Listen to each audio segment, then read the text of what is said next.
Recently, I've had more than a few clients from out of state inquire about doing a 1031 exchange with their investment properties in their current state to reinvest in South Carolina, where they're actually relocating. So, what does it mean to do a 1031 exchange?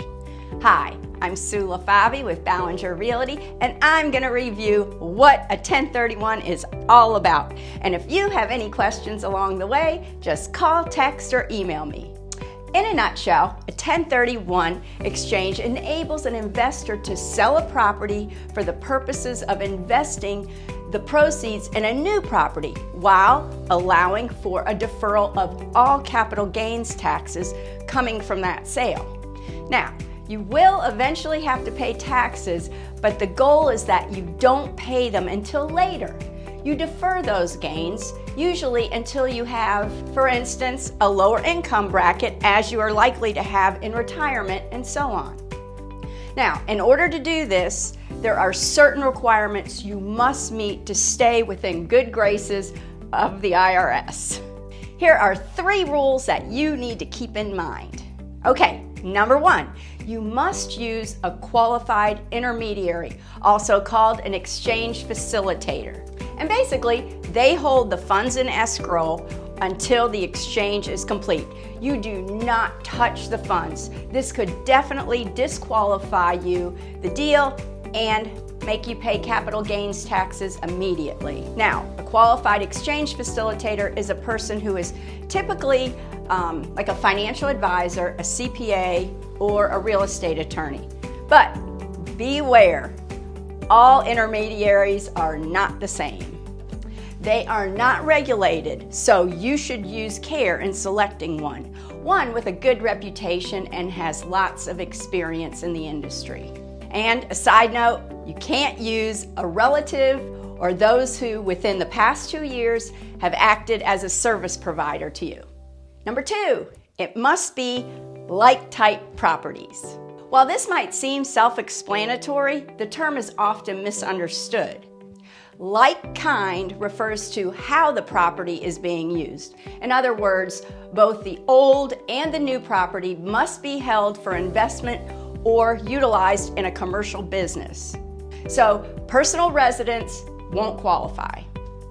Now, there is a broad range of exchangeable real properties that do qualify. For example, vacant land can be exchanged for a commercial building, or you can have it exchange 1 rental property for 3 rental properties. The key is that your replacement property should be of equal value or greater to receive full benefits and serve as the same purpose, be used by you in the same way as the property you are selling.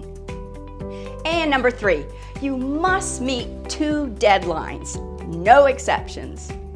First, you have 45 days from the day you sell your property to identify potential replacement properties. And you can identify more than 1. 3 is typical, but there are a few different strategies. You'll want to get advice from your intermediary in the process of identification. And all this has to be done in writing with your qualified intermediary. The second deadline is you have to buy new property no later than 180 days after the sale of your old property. And this is not the same as 6 months. The IRS actually counts individual days, including weekends and holidays. And I just want to add a few other things to keep in mind. Real estate with an existing mortgage can also be used for a 1031 exchange. The mortgage on the replacement property must be the same or greater than the property being sold.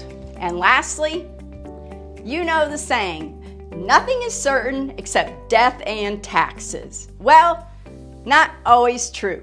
If the investor passes away and passes the property on to his heirs, any capital gains taxes are eliminated. Summing it up, 1031 exchanges are like having an investment-free loan from the IRS. Instead of paying tax on capital gains, the investor can put that money back to work immediately and enjoy rental income while growing their portfolio. I hope this was helpful. Thanks.